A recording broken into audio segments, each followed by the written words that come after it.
Hi, this is Chatboxing. I'm Sean. I'm going to talk about a few bits and pieces this evening. I'm going to get my man Sporting Icons on here with me. So I'm just going to send him a link now. So just bear with me a sec.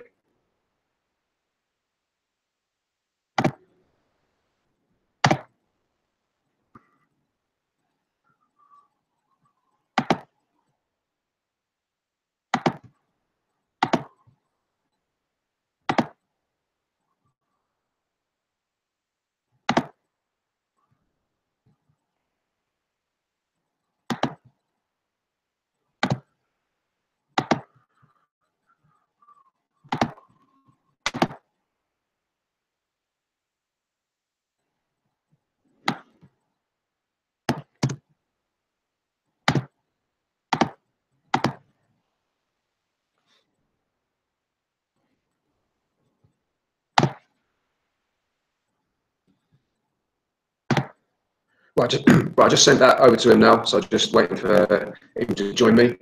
Can talk about a few bits and pieces this evening. I'm going to talk about Andre Ward, potential of him fighting against Tony Bellew. I've heard about that. I'm going to talk about Billy Joe Saunders, possibly fighting David Lemieux. Talk about Tyson Fury, Anthony Joshua. Talk about Kell Brook. Excuse me, Kell Brook saying that he's coming back. And also I'm going to talk a little bit about Deontay Wilder and Whyte. So yeah, just waiting for him to join me.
Oh, yeah.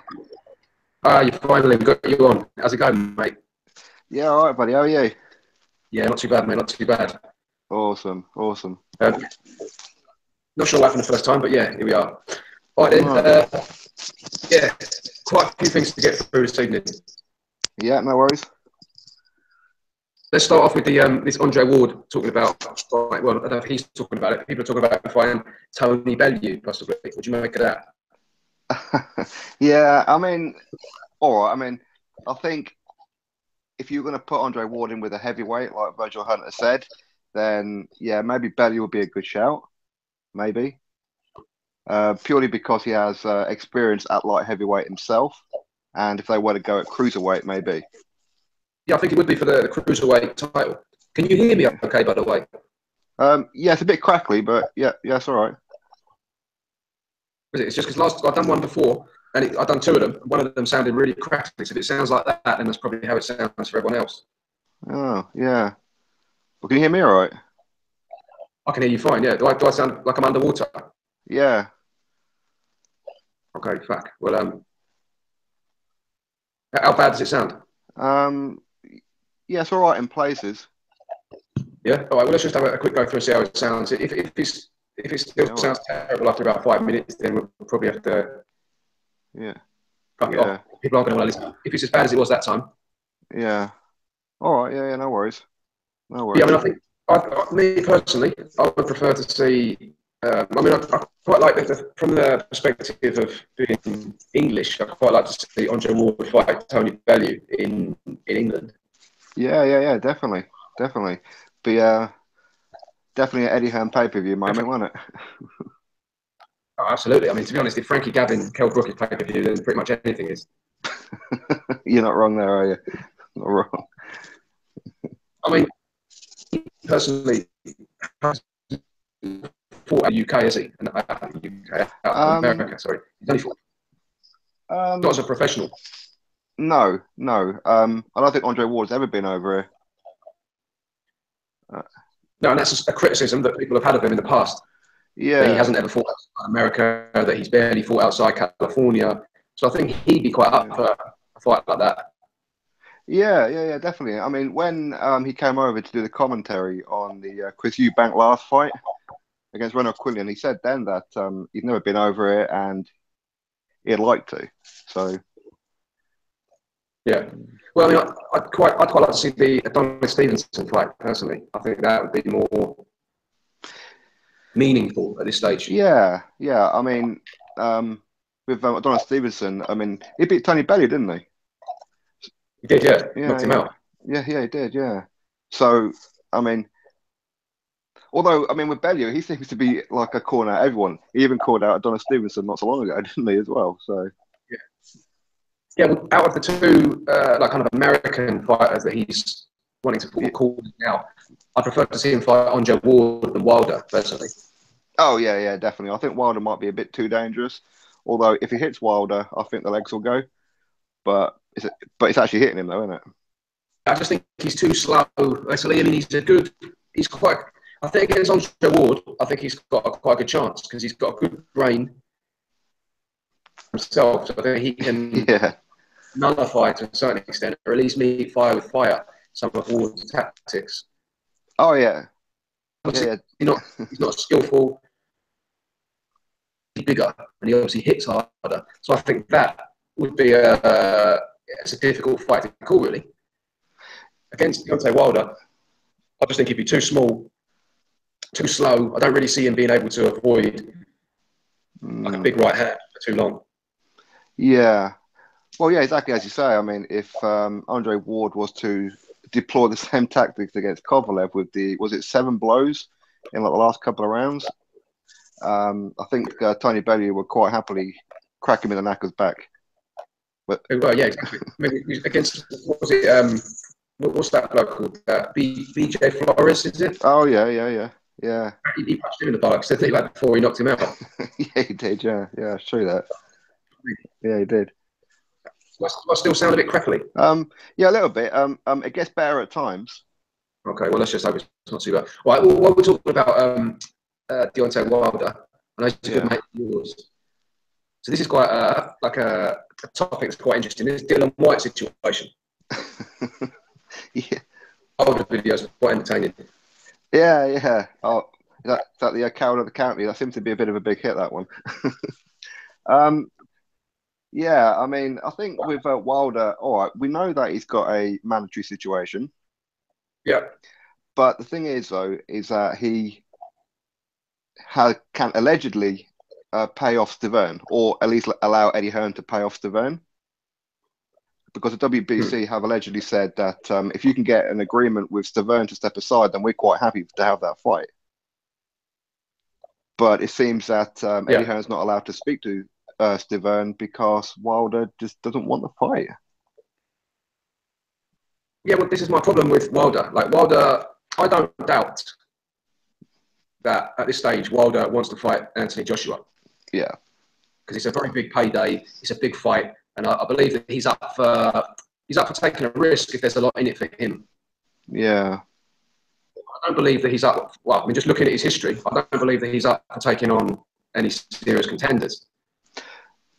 I think he's just going to want to, fight kind of Spilkers and the Molinas of the world until he can get a big money fight with Joshua. Or I don't doubt that he would fight Joseph Parker. I think he sees Joseph Parker as a bit of a soft touch. Yeah. I don't blame him for wanting to fight Joseph Parker because Joseph Parker is a belt holder. So it's a perfectly legitimate fight for him to try and see him taking on people like Dylan Whyte, Luis Ortiz. Anyone who's sort of dangerous, even people like Jarrell Miller. I just don't see anyone who's basically got a bit of fight in them. You know what I mean? Someone like Dylan Whyte. Yeah. Now he is quite skillful, but he's a real, he's got a massive pair of bollocks, and he's going to really put it on you. And I don't think that he's up for that. That's what it seems like to me. Well, that's the thing. I mean, it ain't just the fight itself. I think it's the whole build-up. I think he knows that Dylan Whyte will belittle him, and he will mention what a lot of other fighters seem to avoid. Has been cherry picking for a very, very long time. And even if it's not him, it's his team. His team have been picking his opponents. Maybe even in Wilder's ear, like, yeah, okay, we're trying to get you the big fight, but nobody wants to fight you. But really, they're not.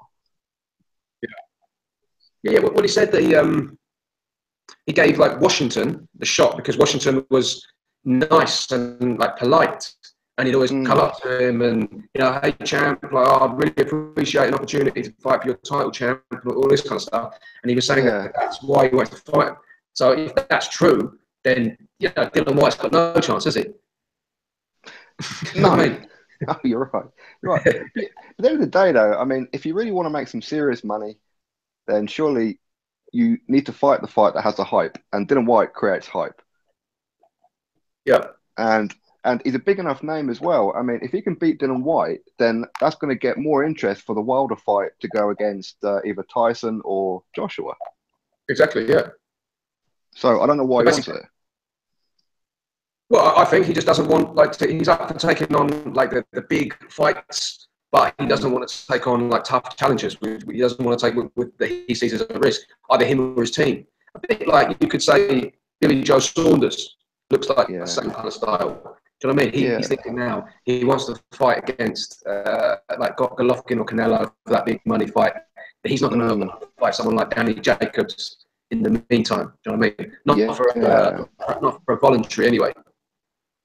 No, that's the thing. I mean, even Frank Warren ruled that one out straight away, didn't he? He shut that one straight down. With yeah, well, to be honest with you, at first I thought that he was sort of ducking Danny Jacobs because Danny Jacobs said he was going to stand in for him, and I was thinking I could sort of understand it because it was a very high risk fight for voluntary. But it seems now, I saw an interview with him the other day, and he was talking about Lemieux, David Lemieux being the mandatory. Yeah. I mean, I think that Lemieux, I mean, he's decent enough, but I think the way that Golovkin handled him, I don't think he's any real danger. I think he's good at maybe an A-class fighter, but not an elite fighter. But I mean, do you put Billy Joe as an elite or an A-class? I think Billy Joe's a very good fighter. I've been watching him his whole career, and I know how good he can be. But the problem is, he's been out of the ring for like 2 years, isn't he? I mean, we were talking about this, I remember, like on one of the videos you made. Yeah.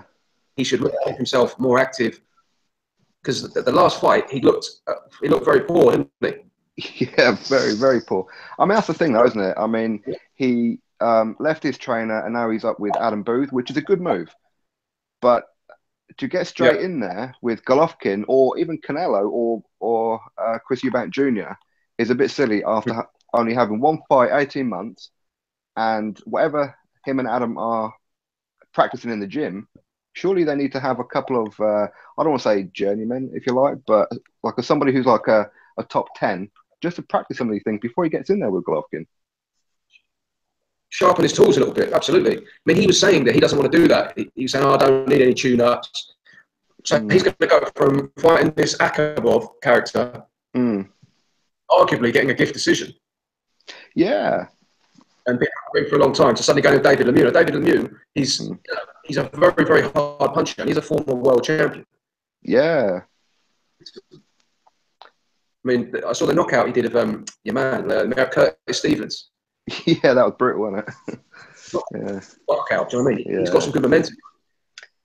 In terms of form, he's definitely a lot better than Billy Joe Saunders at the moment. I think Billy Joe Saunders on his day can compete with any of them, but I don't know how this has affected him, this long layoff that he's had. Well, that's the thing. I mean, he says that the layoff won't affect him. Well, clearly it did against Akabov. It was obvious that it did. So, you know, that one fight. I mean, I can see why it took so long to fight Akabov, but I think Frank Warren has to take a big chunk of the blame on this one. because even Billy Joe Saunders said that he's getting a little bit fed up of it because he went over to Marbella and he was looking for the fight. Oh, is that dude that Martin Murray beat last? I forgot his name now. In the Creed movie. Rosado. That's him, Rosado. Yeah. So there was a talks about having a fight with him to be on the Canelo undercard against Liam Smith. And even Billy Joe was getting fed up that his management team, i.e. Frank, just couldn't get a single fight over the line. Yeah, because I thought that was just Billy Joe Saunders just turning down. He was basically was like above that. Do you know what I mean? I don't really know what's going on. One of the first videos I ever made is called "What's Going On with Billy Joe Saunders." All right, yeah. I mean, because it's been a very disappointing reign, hasn't it, as champion for him? Because I used to be a big fan of Saunders as a fighter. I used to think he was very, very good. I mean, obviously, he's an Olympian. He's got real skills. Yeah. The Andy Lee performance was exceptional. Yeah, it was. And then, since then, it just seems like he's just messing about, really. Turning down fights. Just sort of, mouthing off on Twitter. Yeah. But not really anything ever happening. So when this Danny Jacobs potential thing happened, for Billy Joe Saunders to really prove himself as a legitimate champion, because he's considered, like rightly or wrongly, as a bit of a joke, really, isn't he? Like at the moment in boxing. Well, he is, because I mean, when he's on form, he can mix it with anyone, and I'm not saying that he can necessarily beat Golovkin, but he could definitely give him a good run. For Danny Jacobs, he's probably around about the same level as Jacobs when he's on form.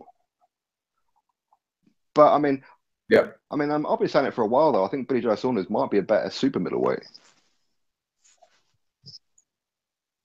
Well, it's like possibly. I mean, he's not particularly. I mean, he's not particularly powerful, is he? I mean, he's very quick and he's got good reflexes. He would be very quick at super middleweight. Yeah, he would. But physically, he could. Interesting to see him up there. Yeah, it would. I mean, all right. So he's got that WBO title. Obviously, he's waiting for the payday of what Canelo. To be fair, because I think that because he's bigger than Canelo, I think he fancies that one a bit more than he does Triple G. Yeah, I think stylistically as well. I think Canelo would be. I wouldn't say an easy fight for him, but in terms of because how good Canelo is, it wouldn't be. But in terms of just the pure styles, I think he's tackling for Billy Joe Saunders. Yeah, exactly. Because I think that Canelo would give Billy Joe time to breathe, whereas Golovkin would be straight on him. Yeah, and Canelo's like a counter puncher as well, isn't he? He's got a flat foot, and I don't think he'd really be that successful again. Billy Joe Saunders is very clever. He's very slick. Yeah, I think it would look quite similar to the Lara fight. Oh yeah. Actually, I could see it. I mean, he's a southpaw as well, isn't he? I could see it going like that. But I definitely think that Canelo would get given a decision no matter what happened. Yeah. But I think Billy Joe Saunders has a good chance of outboxing him and then just getting robbed on the cards. Yeah, definitely. I mean, a lot of people say that Lara actually beat Canelo. So but I mean, like a Canelo. I mean, I still can't believe that he's actually the A side in the Golovkin fight when he's not the champion. Yeah, I mean, it's just like basically he's Mexican, isn't it? That's what it comes down to.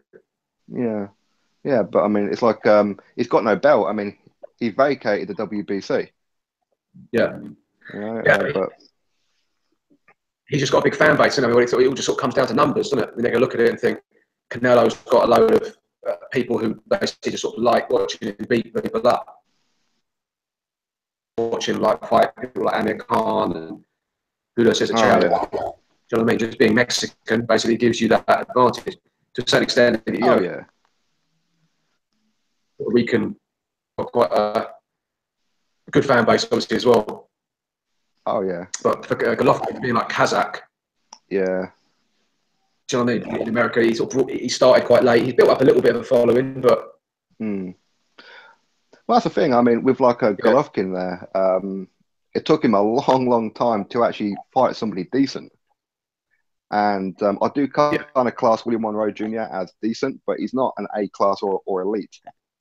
And he kind of become unstuck when he actually fought somebody who could actually box like Kell Brook.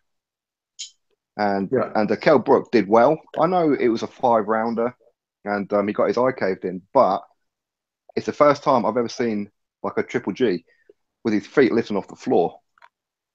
yeah, Also, on the back of that one though, when if you look at Golovkin's face after the Kell Brook fight, it was battered up. And that was after 5 rounds. If you look at his face after a 12 rounder with Danny Jacobs, it was hardly touched.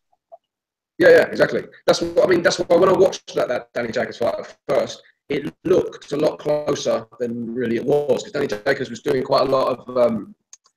Mm.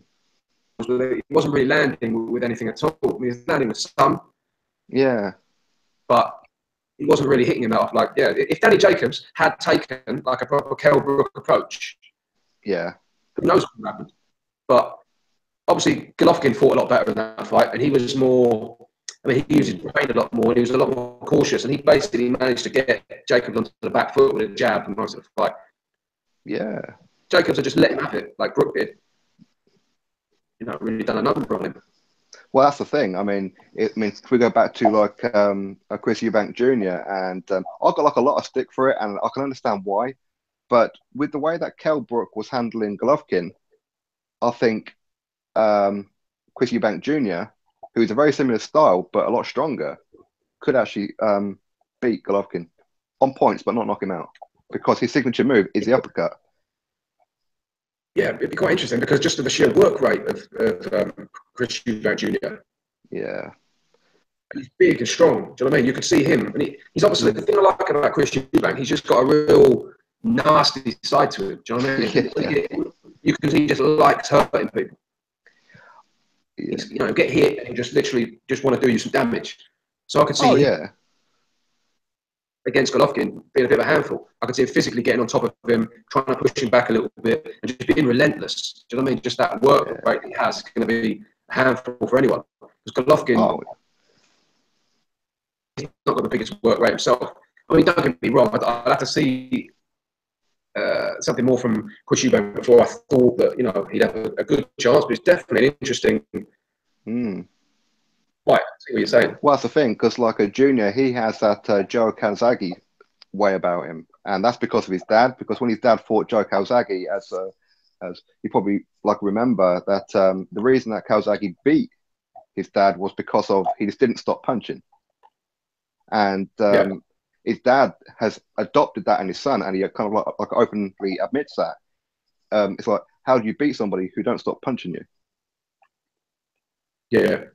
Well, that's the thing with Joe Calzaghe. I mean, people say I saw a thing the other day who would win out of Andre Ward and Joe Calzaghe in their prime. Now, Andre Ward's a very, very good fighter, but I don't think he would beat Joe Calzaghe. I don't think he would. No. Joe Calzaghe would be like too busy. It's not just like silly stuff. Do you know what I mean? He knows what he's doing, and he's got good footwork. He's tough. He's quite sort of rough himself. Do you know what I mean? So I think he could just outpoint. Yeah. I mean, it's going to be very, very difficult to beat Joe Calzaghe. You know what I mean? I don't put Chris Eubank on that level, but I can definitely see the comparison.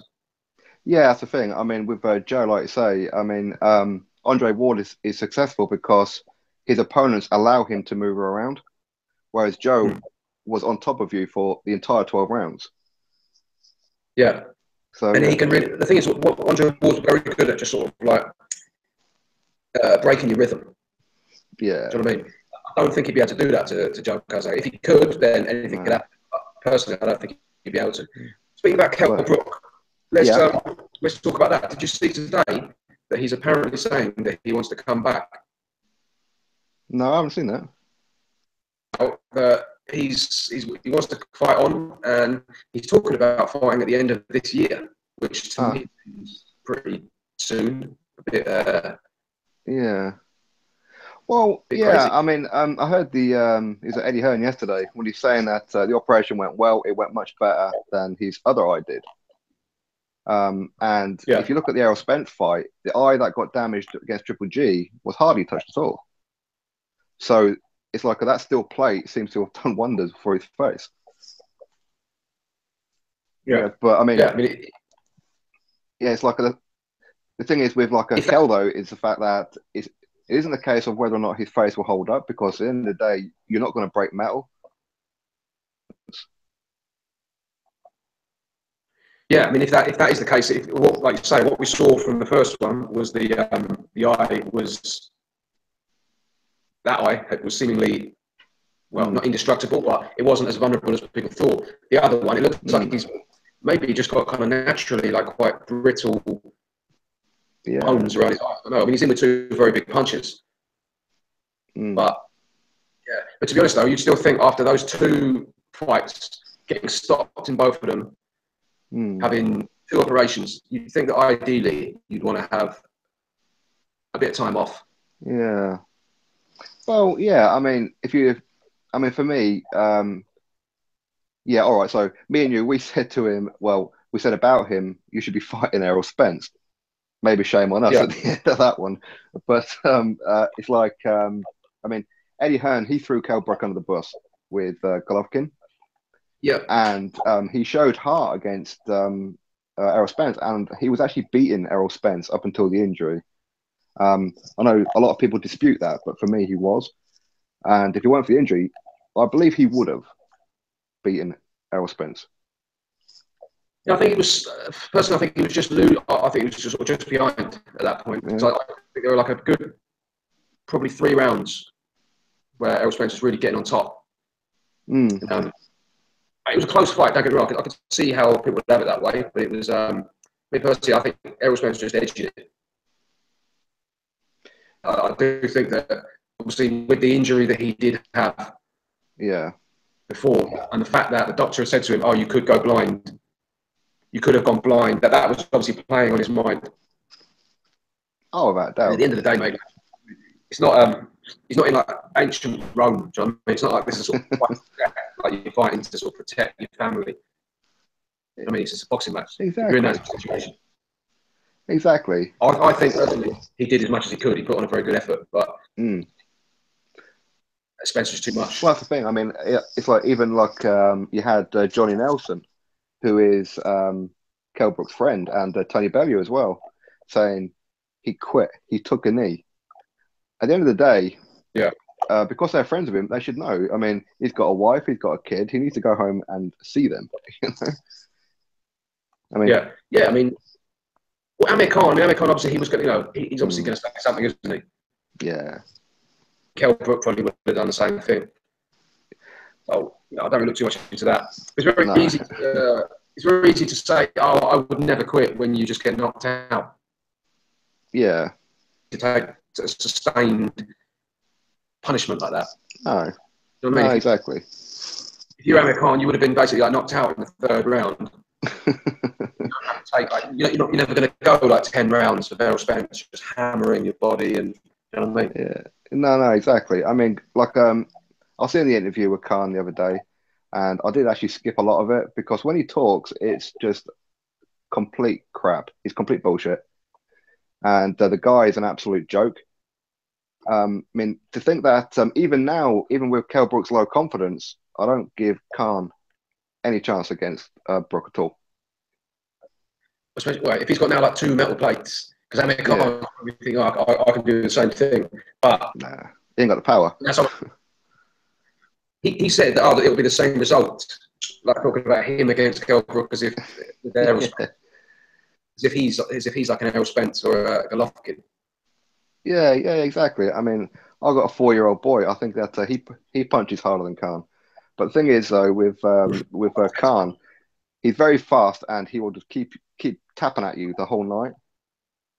And when he fought Devon Alexander, that was almost the perfect performance. Had you knocked him out in like at the end of the fight, that would have been the perfect performance from one fighter. Yeah. But against Kell Brook, no. I think that he wouldn't be scared of being tapped by Khan, and I think he would actually just go for the kill.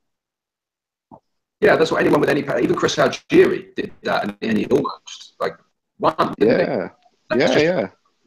anyone, someone like Devon Alexander, Paulie Malignaggi, these are the great performances really of Amir Khan, aren't they? Someone who's anyone who tries to box with him, then he's just too fast and too accurate. But anyone with any kind of power or physical strength is just going to try and bully him, and he doesn't really have the footwork or the IQ really to deal with that.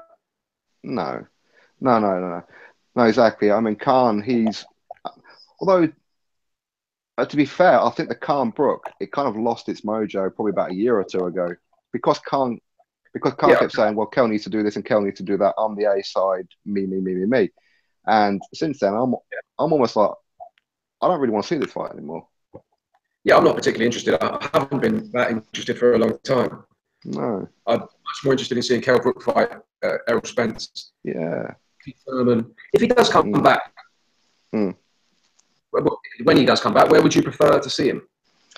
I think I'd like to see him in a top 15 fight at 154 just to see how he gets on, but not with a big puncher though, because he needs to get his confidence back and then maybe make an assault on the Charlo, whichever one's left at 154. Is it Jamel or Jamal? To be honest, seeing Eddie Hearn recently with Kell, I wouldn't be surprised if he was like, right, Kell Brook's fighting Jamel Charlo next. Yeah, exactly. It'd throw him straight back under the bus to show me the money. Or would be the obvious place for him to go now at this age. Yeah. It's a shame because I would have liked to have seen him fight Keith Thurman. That was a fight I wanted to see. Keith Thurman quite possibly go up to 154 as well at some point. I think he will, yeah. And I think Spence will as well at some point. Yeah, would that be to see a rematch at maybe 154? Yeah, definitely. I mean, I think had the injury not happened with Golovkin, I think he wouldn't have took the knee because he wouldn't have had that thought in his mind, I could go blind. Yeah, definitely. I think absolutely. I think if it hadn't been for that Golovkin fight, then I still think Errol Spence, judging from that performance, I still think Errol Spence would have won. But I don't think he would have taken the knee. No, I think it would have been a 12-round decision. Yeah, I mean, I give Errol Spence a lot more credit than what I did in the build-up, with the fact that he took a lot of big punches. And he was on the back foot, and had Kell Brook pressed him a little bit more, who knows? But the fact is, he took Kell's straight right, and a lot of people don't. Yeah, Errol Spence, for me, is the man now after seeing that. I mean, I know he hasn't, doesn't have the accomplishments of someone like Keith Thurman, but I don't see Keith Thurman standing up to Errol Spence. I haven't seen that. No. I just think the work rate and the tenacity of Spence is just extremely different. Well, he's already calling out Danny Garcia. I mean, that shows the confidence of a champion, that you're calling out someone who's also very, very good. Really, just no messing about. He doesn't need to take that fight. There's no, I've got a voluntary, so I'll take on Robert Guerrero or whoever. If I can't do that, then I'll give an opportunity to Danny Garcia. Danny Garcia would get smashed by Errol Spence, in my opinion. Without doubt. I mean, what's Thurman's biggest weakness? That's his body. What's Errol Spence's biggest strength? The body punch. So it's a mismatch. Sean Porter would be a tough fight for Errol Spence. I'd like to see that. Oh, yeah. Because Sean, he don't care what's coming back. He just goes forward, and he does it with his head as well. So yeah, he's just rough. It would just be, everything is Errol Spence is very good at kind of maintaining his range, and he'll come in and out when he wants, and he'll create a bit of space for himself. Sean Porter's very, very difficult to do that. Do you know what I mean? Oh, without doubt. It's very difficult to keep your composure when you've got him just literally like rugby tackling you, diving in head first, just like swinging big like punches like he's in a pub car park. Oh yeah, without doubt. Although, are you watching the other welterweight fight with Jeff Horn, Manny Pacquiao? Yeah, I will do. I'm quite interested to see like this sort of Jeff Horn character is. Yeah, because everybody's saying like, who is he and blah blah blah. I mean, he probably isn't. The second coming of Sugar Ray Robinson. But because I haven't heard of someone or haven't seen them doesn't mean they're not any good. Yeah, exactly. The fact that it's in Australia makes it interesting because it's going to be in a big stadium, big crowd. Probably be quite a good atmosphere. So yeah, personally, I'm quite interested in seeing that. Yeah. Yeah, I mean, for me, I mean, I always liked Pacquiao, but for like the last couple of years, I haven't, not so much. But with Jeff Horn, I actually wouldn't mind seeing him win, to be honest.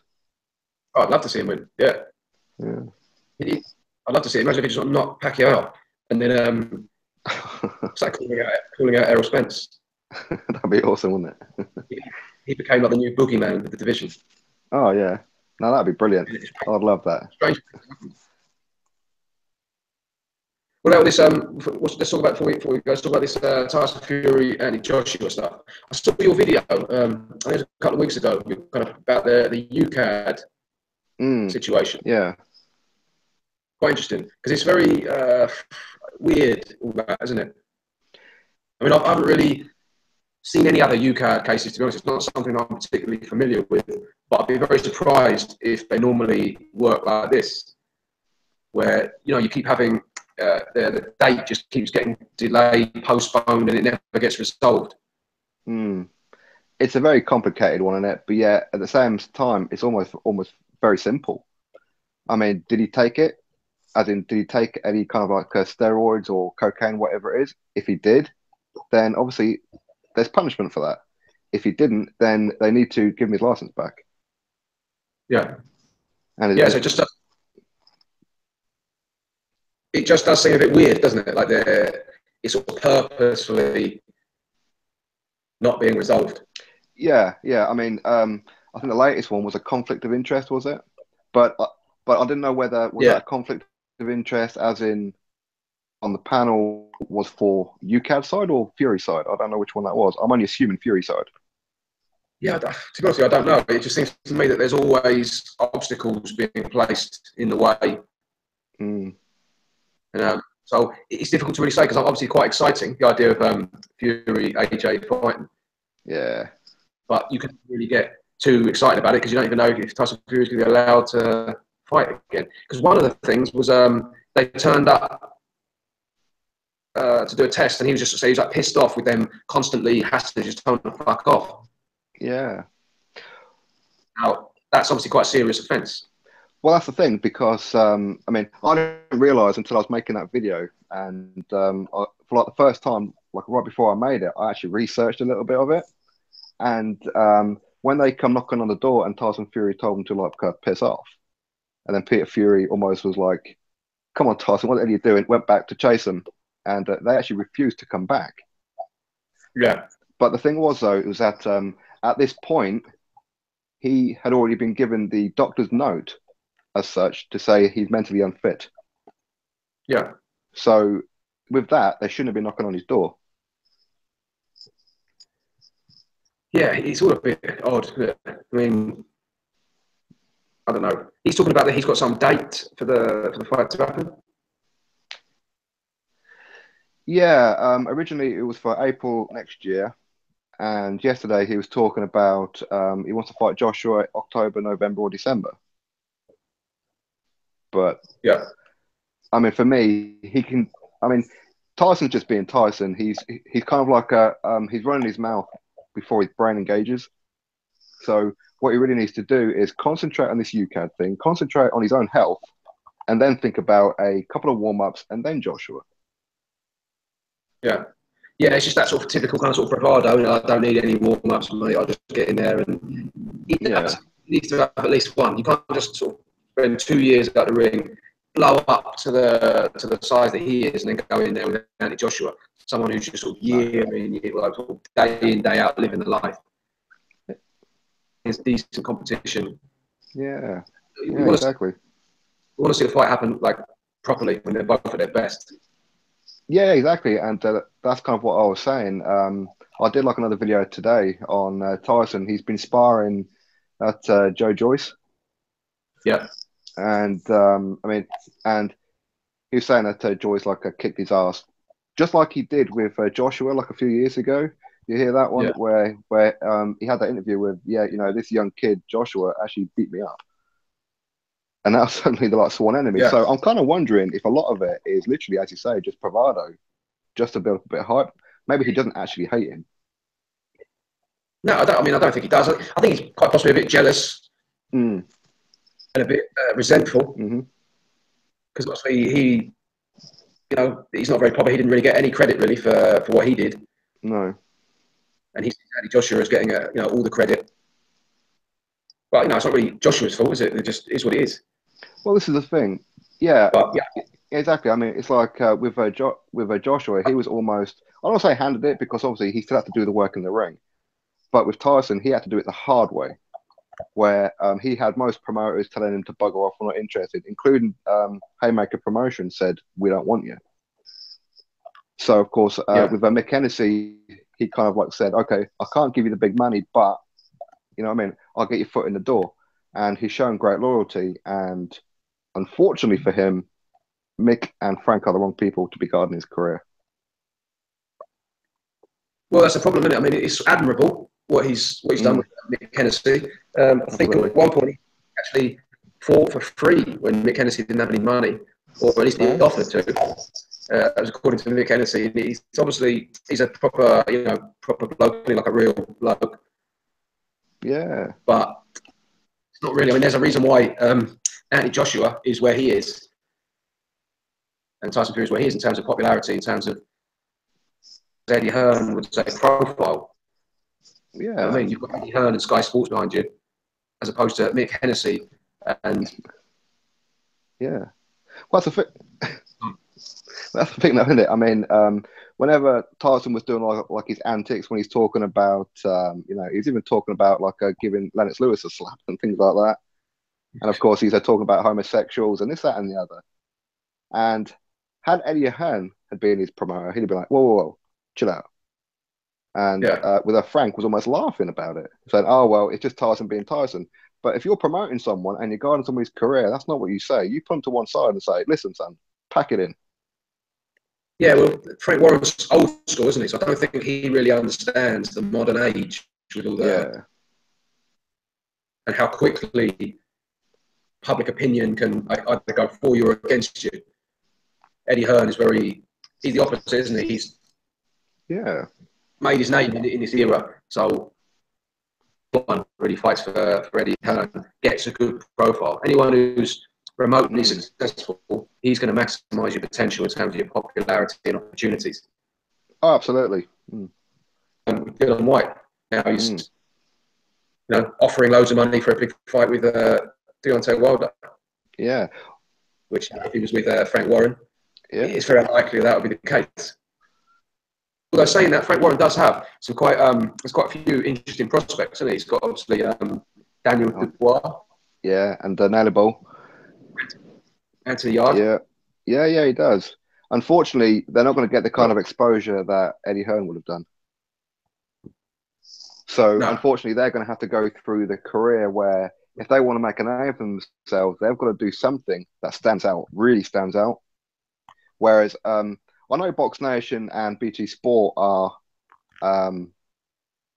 to generate enough money to pay the bills, if you like, but they cannot rival Sky. I mean, that's just my opinion, and I think Eddie Hearn knows this, and of course he's pushing the envelope more and more. With Frank, I can see Frank being so jealous about Eddie Hearn, and the fact that the Joshua mania, if you like, is like taken off. He wants Dubois to be Joshua, so he's going to push him in with somebody too big too soon. Yeah, I mean, Dubois, he's young, isn't he? He looks old. He looks older than he is. I think is he 19? Yeah, 19, and he's like fully grown. He's about 20, 25 or something like that. Yeah. He's got plenty of time, really, to develop. I heard a thing about him maybe getting in there with Anthony Joshua. That's crazy. I mean, he's had, 3 fights? Yeah, exactly. His words were, if the public want it. But it shouldn't matter if the public want it. Just think about that in 2 or 3 years' time, maybe. Well, that's the thing. He's 19. He's 19 years old, and he's a fighter. So you expect him to be like full of ambition. Yeah, I'll fight anyone, anywhere. I mean, that's what you want to hear. That's the attitude that he should have. Yeah. But he should have people around him to be like, well, look, mate, you basically got, you've got a lot of talent, you've got a lot of ability and a lot of potential.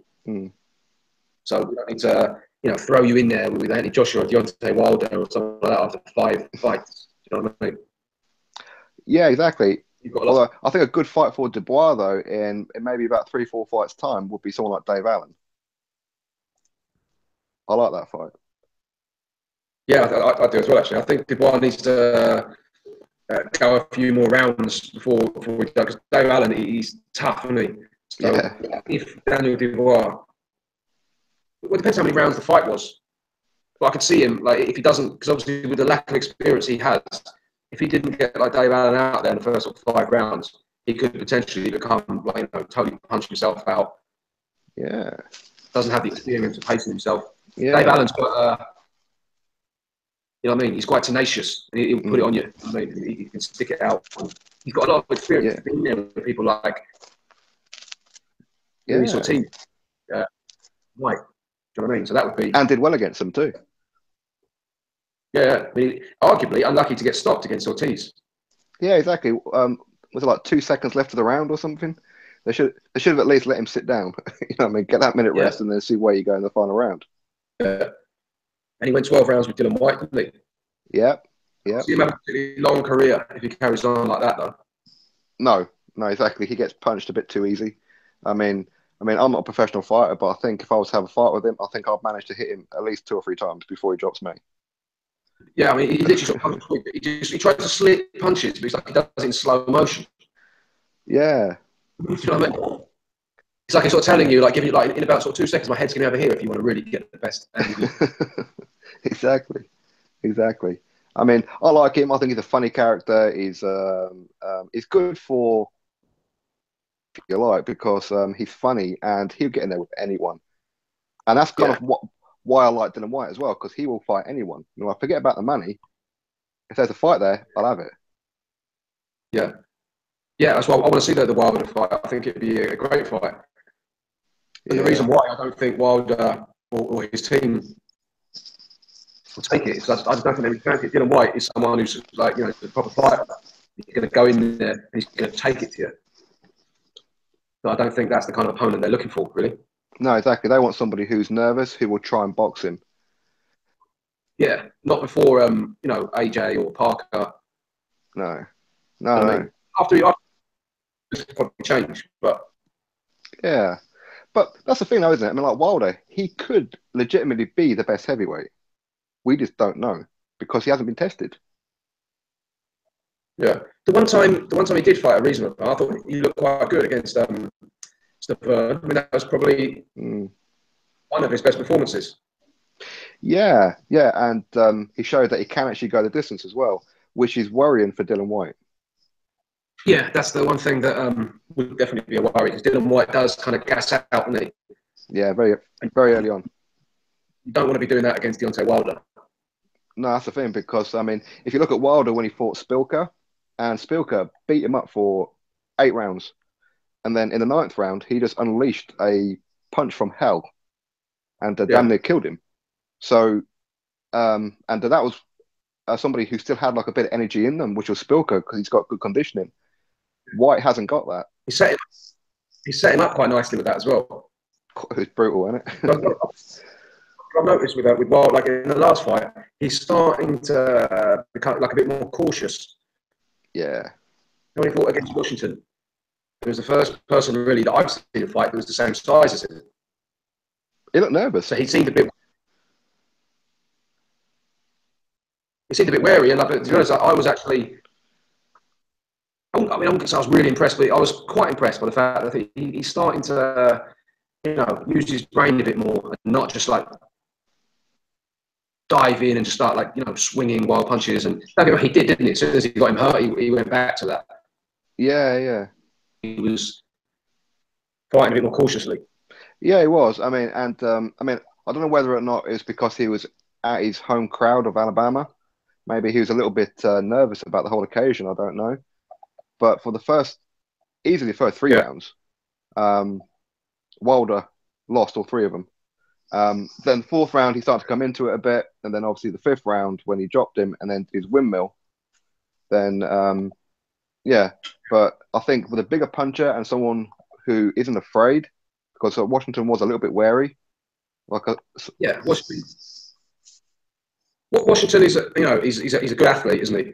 He's yeah, big, strong, but he's not to be too disrespectful, but mm.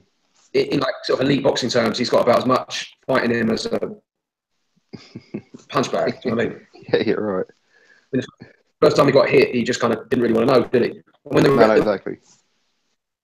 walked off, like, oh, okay, it's a shame, mate. This is your chance to like fight for a world title, and you're just sort of like, Yeah. even before, you could just tell he just didn't really have that much No, that's right. That's right. fight in him. If you look at Luis Ortiz, I think he would give Wilder a good fight, but I do actually believe Wilder would win that one. I think if Wilder put on a performance like he did against Laverne, I think if he fought a very good fight, a very clever, intelligent fight, I think he could beat Ortiz quite comfortably. Yeah. But I could also see Ortiz knocking him out as well, because Ortiz is very clever and he can set you up and stuff, and he catches you coming in with a So I could see that going two ways, really. I think I would lean towards Wilder, just with the sort of athleticism and the youth. Yeah. I mean, Ortiz, how old is he, really? I mean, he claims he's like 39, but he's more like 49, isn't he? Or 53, something like that. Don't get me wrong, he's still very good. I still think he's one of the top heavyweights, but Yeah. I definitely would favour Wilder against him. I do actually feel sorry for Ortiz in some ways because he's been on the crisp of a world title shot for forever. And it's like nobody wants to give it to him. Yeah, just messing him about, aren't they? Yeah. I mean, I think by the time Joshua gets in there, you're probably talking this time next year. And I do think Joshua can beat him. But I think that Luis Ortiz is now another year older by the time that comes around. So that's more in the favour of Joshua. Yeah, I definitely think that definitely Eddie Hearn would be a no rush to put Joshua in there with Ortiz. No. If this Wilder fight don't come off, put Dillian Whyte in there with Ortiz. That'd be great for it. Well, yeah, that'd be brilliant. Yeah. That'd be I'd prefer to see obviously Whyte against Wilder. Yeah, definitely. I'd love to see Dillian Whyte get the opportunity to fight for a world title. I think he deserves it. Yeah. Just in terms of his attitude, if nothing else. So people say, "Oh, what has he really done?" And to be honest, like, what most people done. Do you know what I mean? Yeah. If you look at the challenge for like Wilder, so I mean, what the fuck had like Molina, any of those people done? Do you know what I mean? No, that's right. Now Joshua like fought against Brazil and obviously what have they done? Do you know what I mean? So unless you are a mandatory challenger, definitely give him a shot. So I think Dillian Whyte, just from the performances that he's put in, Anthony Joshua, he had very little experience himself. Yeah. I believe him when he said that he was injured going into it. I don't think he's someone who makes excuses. And Yeah, I agree.